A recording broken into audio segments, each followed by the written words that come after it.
මා ආදරණීය සහෝදරයා සහෝදරිය තවත් වටිනම කාරණයක් ගැන ඔබව දැනුවත් කරන්නයි මේ සූදානම. සියල්ල අමතක කරලා මනස හිස් කරලා මේ කාරණාව හිතට ගන්න කියලා ආරාධනා කරනවා. ඇත්තටම මම ඔබෙන් පුංචි ප්‍රශ්න දෙකක් අහනවා. උත්සාහ කරලා ලස්සනට පිළිතුරක් දෙන්න බලන්න. ඔබ දිනකට 3 වතාවක් විතර කෑම කනව නේද? ඔව්. අවම වශයෙන් දෙපාරක් හරි කෑම කනවනේ. ඇයි ඔබ කෑම කන්නේ?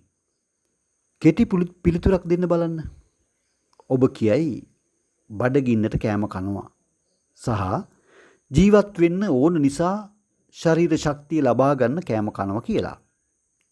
ඇත්තට මේක හරියටම හරි. ඒ කියන්නේ කෑම කන්නේ ඇයි කියලා ඔබ දන්නව නේද? ඒ කියන්නේ අපි කරන ඕනම දෙයක් දැනගෙන කළ යුතුයි. නොදැන කළොත් අතරමං වෙනවා. අනාථ වෙනව නේද?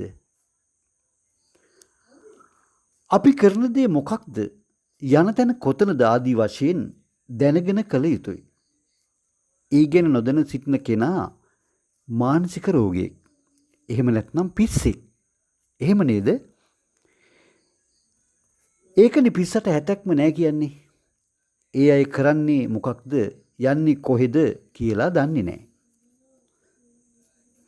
දැන් මම ඔබෙන් පළවෙනි ප්‍රශ්නේ අහුවා. ඒකට සාර්ථක පිළිතුරක් ලැබුණා. මම දෙවෙනි ප්‍රශ්නේ ඔබෙන් අහනවා. කන්නේ බොන්නේ ජීවත් වෙන්න නම් ඔබ ජීවත් වෙන්නේ මොකටද? කන්න බොනද? නෑ නෑ.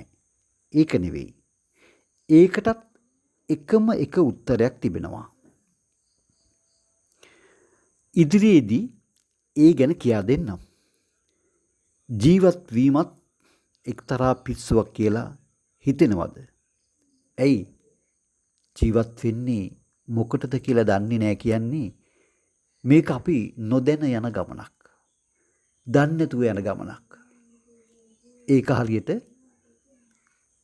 පිස්සෙක් යන්නේ කොහෙද කියලා දන්නේ නැතුව යනවා වගේ වැඩක්. එතකොට ජීවත් වීම පිස්සුවක් කියලා කෙනෙකුට හිතෙන්න පුළුවන්. ඇත්තටම මේක පිස්සුවක්ද? නෑ නෑ. මේක පිස්සුවක් නෙවෙයි. මේක අපි හරියටම දැනගත යුතු වැදගත් කාරණයක්. කොහොමද අපි මේක දැනගන්නේ? මේක අපි ඔබට කියලා දෙනවා. දිගටම අපිත් එක්ක එකතු වෙලා ඉන්න. channel එක subscribe කරන්න. bell icon එක ක්ලික් කරන්න. පිළිවෙලට එවන පණිවිඩ එකක් නෑර ඉගෙන ගන්න. එක පණිවිඩයක් අත්හැර ගන්න නම් එපා. ඒ පාඩුව මිල කරන්න බැරි වෙයි. මොකද දන්නවද? මේ එකකට එකක් පණිවිඩ මුත්තු පොටක්සේ එකින් එකට ගැට ගසලා තියෙන්නේ.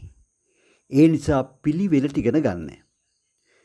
ඔයාගේ දන්න කියන මිතුරියන් අතරද මේ පණිවිඩ ෂෙයා කරගන්න. කෙනෙකුට දිය හැකි උතුම්ම ධනය මෙයයි. ඒ නිසා හැකි තාක් ෂෙයා කරන්න. ඔබ හැමෝම අඳුරින් ආලෝකයට ගන්නවාමයි කියලා මම පොරොන්දු වෙනවා. හැබැයි ඒකට ඔයාගේ උපකාරය නැතුව කරන්න බෑ. මොකක්ද ඔයාගෙන් වෙන්න ඕනේ? ඔයා මේ හැම පණිවිඩයක්ම ඊටාම ඕනෑකමින් අහලා මේ පණිවිඩ තේරුම් ගන්න උත්සාහ කරන්න. ඒ සඳහා දිගටම අපිත් එක්ක එකතු වෙලා ඉන්න කියලා බොහෝම ගෞරවයෙන් බොහෝම ආදරයෙන් ඉල්ලා සිටිනවා. නැවතත් ළඟදීම ලස්සන පණිවිඩයකින් හමු වෙන්නම්. එතෙක් සුබ දවසක්.